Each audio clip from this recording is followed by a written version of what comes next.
My name is Naomi.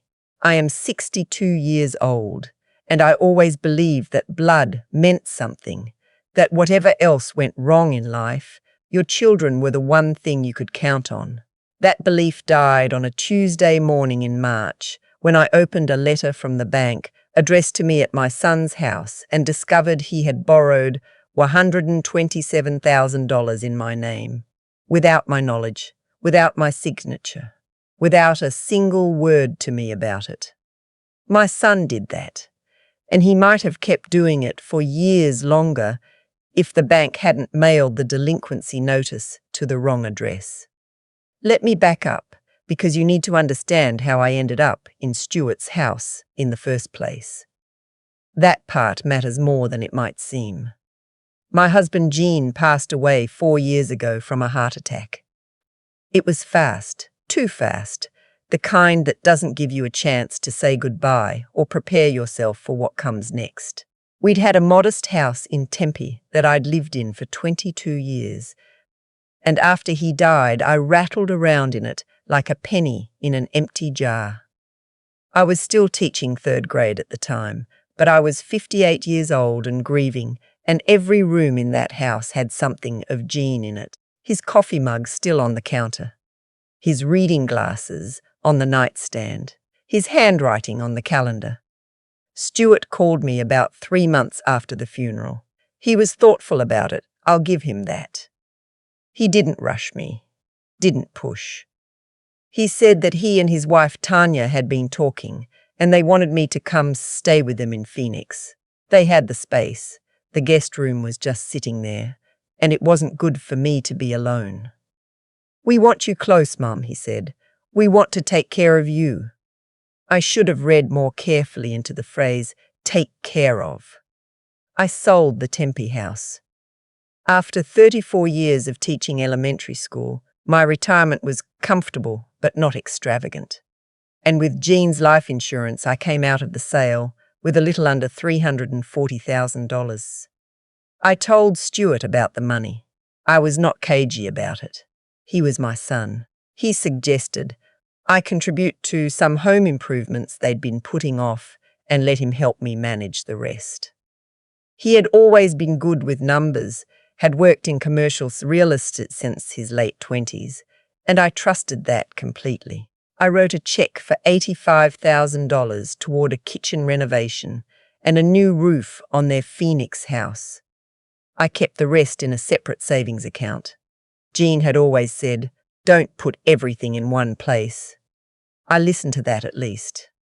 What I didn't know at the time, because Stuart handled the paperwork and I signed what he put in front of me without asking enough questions, was that when he and Tanya had bought the Phoenix house 6 years earlier, Stuart had been short on the down payment. He'd asked me to co-sign the mortgage as a formality. I'd done it, and honestly half forgotten about it, the way you do when you trust someone completely. The deed was never updated afterward. My name was still on it. I discovered that much later, in a way I hadn't expected. Life in Stuart's house was not what I had imagined. I had pictured something warm, Sunday dinners, a garden I could work in, grandchildren someday. What I got instead was Tanya's pointed silences and Stuart's increasing irritability whenever I was in the room. Tanya was 36, worked in marketing, and had a very clear idea of how the house should run and who was welcome in it. I was not, it turned out, fully welcome. I cooked because it gave me something useful to do. I cleaned because the alternative was sitting in the guest room watching television at 2 in the afternoon. I tried not to take up too much space. When Tanya's friends came over for dinner, I ate in my room. When Stuart had work calls in the evening, I muted the television and read. I told myself this was temporary. I told myself that families went through adjustments. I told myself a lot of things. The letter arrived on a Tuesday. Stuart and Tanya had both left for work, and I had come in from the backyard, where I'd been pulling weeds from the narrow strip of garden along the fence the only patch of earth in that whole property where I felt like I could touch something without asking permission first. The mail slot had dropped a small stack on the floor by the door, a grocery store circular, a bill for Stuart, and an envelope from Desert Valley Federal Credit Union addressed to me. I didn't recognize the bank. That alone made me stop. I sat down at the kitchen table and opened it. It was a notice of delinquency. A home equity line of credit in my name, my full legal name, my social security number, my date of birth, had been opened 18 months earlier. The credit line was $127,000. The outstanding balance was $94,600. 3 monthly payments had been missed. The letter stated that if the balance was not brought current within 30 days, the account would be referred to their collections department and could result in legal action against the borrower. I read it 3 times. Then I set it down on the table and looked out the window for a while, watching a mockingbird hop along the top of the back fence like it hadn't a care in the world. I had never heard of Desert Valley Federal Credit Union. I had never taken out a home equity loan. I had never borrowed $127,000 in my life. The next morning I drove to their main branch on Camelback Road, alone.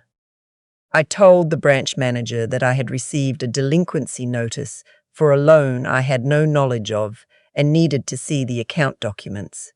She was professional and careful. She pulled the file up and turned her computer screen toward me so I could see it clearly. There was my name, my social security number, my date of birth, a Phoenix address, and a signature on the loan application that was not mine. I know my own handwriting. I spent 34 years signing report cards, permission slips, and progress notes for other people's children. The signature on that application had my name, but the loops were wrong, the slant was wrong. The pressure was different. It was a passable imitation. It was not me. The collateral on the loan was listed as the Phoenix house, the house that still had my name on the deed. I did not cry at the branch manager's desk. I sat very still while she explained that she was going to need to flag the account and involve their fraud department, and I nodded and answered her questions clearly. She gave me copies of everything: the application, the signed documents, the full account history. I thanked her, walked to my car, sat in the parking lot for a while, and then drove around the corner to a Denny's and ordered a coffee I didn't drink. My hands were shaking. My mind was cold and completely clear. When I got back to the house that afternoon, I went to my closet and pulled down the shoebox from the top shelf. A habit Jean had insisted on for as long as I could remember. Birth certificate, passport, social security card, the title to my car, and at the very bottom, a copy of the deed to Stuart's house from when I'd co-signed the mortgage 6 years earlier. I hadn't looked at it since. My name was right there on the first page, listed alongside Stuart's in plain black ink. I put the deed, the bank letter, and the copies into my tote bag and called my friend Patsy. Patsy and I had taught together at the same school for 15 years before she retired, and she was no nonsense in the way that women who spent decades managing 38-year-olds in a single room tend to be. I told her what I had found. She was quiet for a moment, and then she said, "Naomi, you need an elder law attorney today." "It's 4 in the afternoon," I said. "Then tomorrow, first thing, and do not say one word to Stuart tonight." I didn't. I found Hank Reeves through a referral from Patsy's nephew, who practiced family law in Scottsdale. Hank specialized in elder financial abuse and had a small office on Indian School Road with a tidy bookshelf and 2 potted cacti on the windowsill. He was patient and methodical, and when I spread the documents across his desk, the bank letter, the loan application copies, the original deed, he studied each page without reacting much. Then he took off his reading glasses and looked at me. "Do you understand what's happened here?" he asked. "My son took out a loan using my name and my social security number," I said, "against a property that still has my name on the deed, and he stopped making the payments. That's financial exploitation of a vulnerable adult," Hank said. "It's a Class 3 felony in Arizona. And because your name remains on that deed, the collateral used to secure the loan was yours to encumber, which means you have standing to pursue this on multiple fronts, criminal and civil." I asked him what civil meant in practical terms. He explained that as a co-owner of the property who had not consented to the loan, I could file a complaint with law enforcement, cooperate with the credit union's fraud investigation, and simultaneously petition the court to force a sale of the property. A petition action, which would require the house to be sold and the proceeds distributed according to ownership interest after any legitimate liens and legal costs were settled. "It would be messy for him," Hank said. "Good," I said. We filed the police report that afternoon at the Phoenix Police Department. The detective in the Financial Crimes Unit who took my statement was calm and thorough and told me that elder financial exploitation cases, particularly those involving adult children, were far more common than most people realized. She said a detective would follow up within the week.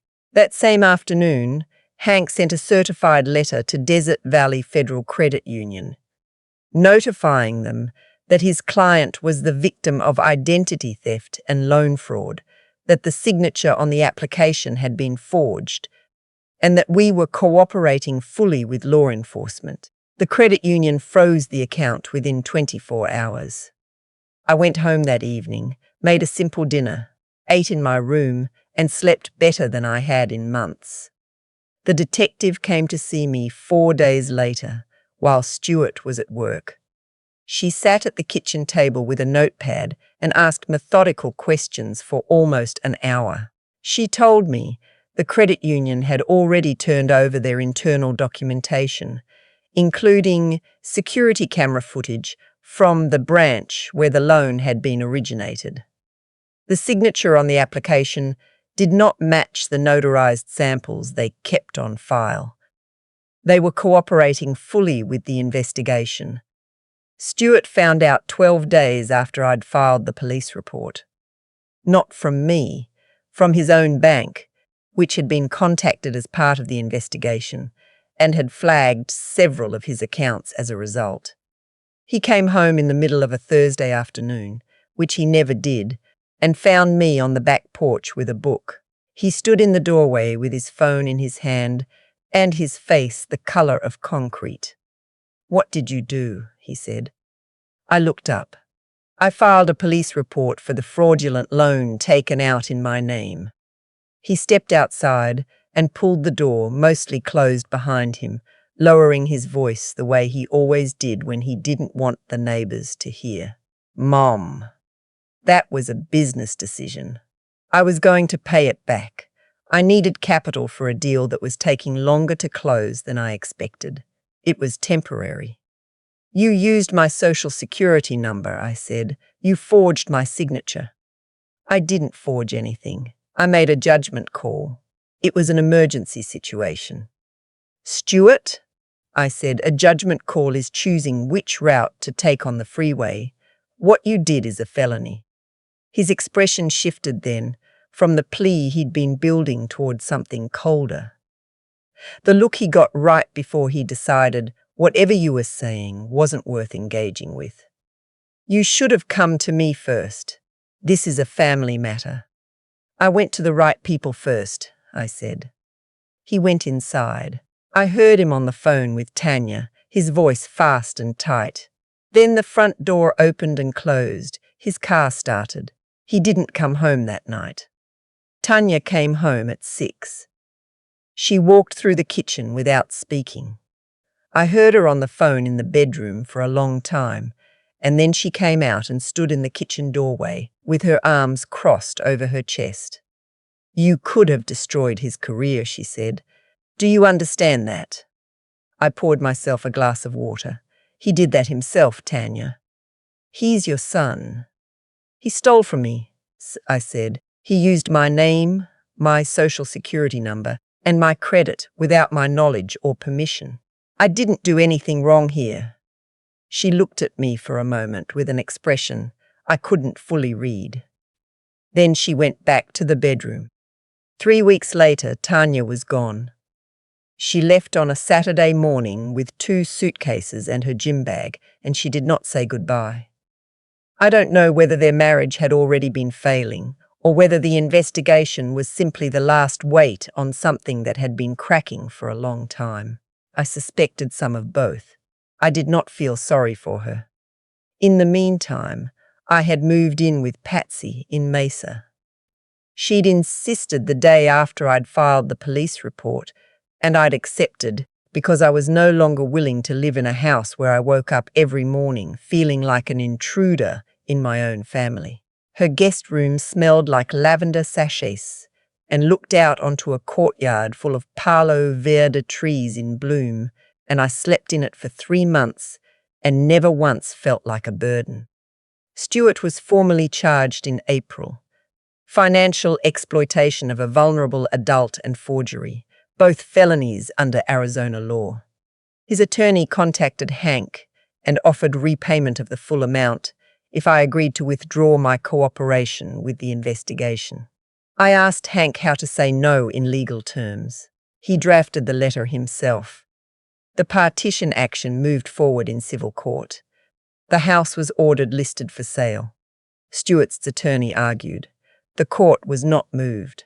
By the following summer, the property sold, and after the outstanding mortgage, the fraudulent HELOC, attorney fees, and court costs were settled, my share of the proceeds came to a little over $160,000. Added to what remained in my savings account, I had enough to start over without asking anyone for anything. In June, I signed a lease on a 2-bedroom condo in Scottsdale. Nothing extravagant. A clean and quiet building with a small balcony that got morning light and a courtyard pool I didn't swim in but liked looking at. The afternoon I carried my last box inside. I stood in the middle of the living room and listened to the silence, and it felt like the first real breath I had taken in 4 years. I arranged the furniture the way I wanted it. I bought plants for the balcony. A rosemary bush, 2 pots of marigolds, a small lime tree that Patsy predicted would not survive the Arizona summer, and that I was quietly determined to prove wrong. I hung my own pictures. I bought the bedding I actually liked, not what matched someone else's color scheme. These are small things, I know. But if you have ever spent years living in someone else's space, trying to make yourself smaller and quieter and easier to ignore, you understand that small things are not small at all. Patsy came over the first Saturday and brought tamales from a place on McDowell, and we sat on the balcony with paper plates in our laps and watched the sun go down behind the Superstition Mountains. She asked how I was really doing. I keep waiting to feel worse than I do, I told her honestly. Maybe you've already done your feeling, she said. I thought about that for a long time afterward. I had grieved Jean. I had grieved the version of Stuart I had believed in for almost 4 decades, the serious, capable boy I had been proud of in so many ordinary ways.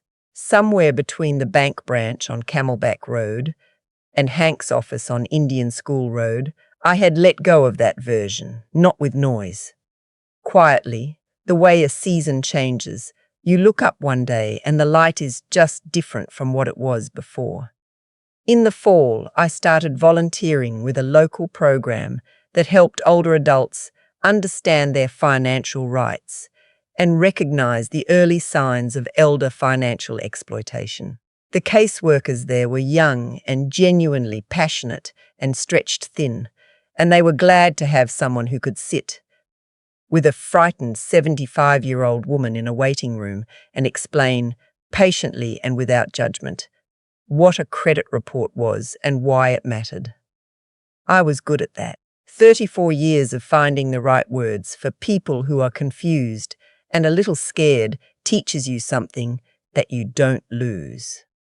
I told the women I sat with, not everything, not in detail, but enough, that it had happened to me, that I had caught it, that I had done the hard thing, and that I was still here and still fine. Most of them looked at me the way people do when they're calculating whether something is survivable. I always told them it was. Stuart's case moved through the court system slowly. I was not required to attend his hearings, and mostly I didn't. I gave my statement when it was needed and let Hank handle the rest. I tried not to check the proceedings too closely. Not because I didn't care what happened, but because I found that the less closely I tracked it, the lighter I felt moving through my days. One evening in early winter, Patsy sent me a link to a news article about elder financial abuse trends in Arizona. It quoted a statistic I hadn't known, that adult children are the perpetrators in more than a third of reported elder financial exploitation cases nationally. I sat with that for a long time. I thought about the women I'd sat with in that waiting room, the ones who kept saying, "But he's my son," as if love should have made them immune to what had been done to them, as if the love they had given was a kind of armor that protected both ways. It doesn't work like that. I had loved Stuart completely and without reservation for 39 years, and he had used that love the way you'd use a tool. Because it was available and it worked, and he'd never had reason to think there would be a consequence. That was the part that hurt most when I let myself look at it directly. Not the money, not even the forgery. It was the calculation, the deliberate choice. Spring came to Scottsdale the way it always does in Arizona. Fast and extravagant, the desert briefly overwhelming itself with color before the heat takes over. The lime tree had not died. The rosemary had spread beyond its pot and was climbing the balcony railing, fragrant every morning when I went out with my coffee. I had started walking before sunrise through the neighborhood, saguaros and brittle-bush, and other early risers moving quietly through the beginning of the day. I thought about Stuart on some mornings. Not often.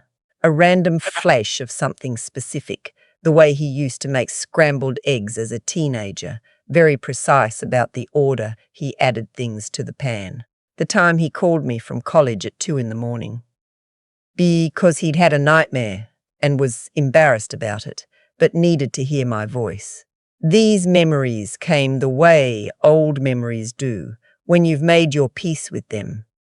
Real things that happened, and also things you can no longer use as proof of something you need to believe. He was still my son in the biological sense, in the sense that I had built and tended and believed in for most of my adult life. That was finished. I had said that to Hank once, trying to explain something, and he had said quietly, "That's a legitimate grief." I had been grateful that he hadn't told me what I was supposed to feel next. What I felt was mostly mine, and mostly good. Quiet mornings on the balcony, the marigolds, the rosemary, Patsy's texts, the women in the waiting room who arrived looking terrified and left looking more careful and less afraid. The small, steady work of building a life that no one can take from you because you have learned down in your bones exactly how that happens. At 62 years old, I learned that trust is not something you give unconditionally, no matter who does the asking. I learned that your name, your actual legal name, the one on your social security card and your property deed, and every document that represents your life, is worth protecting with more ferocity than I had ever thought to give it. I learned that doing the right thing can feel impossibly hard in the moment and almost effortless in the long memory of it, once you're far enough away to see what it cost and what it gave back. And I learned in that quiet Scottsdale condo, with the marigolds on the balcony and the lime tree that refused to cooperate with Patsy's pessimism, that a life you build for yourself in your 60s is not a lesser life. It is not a consolation prize.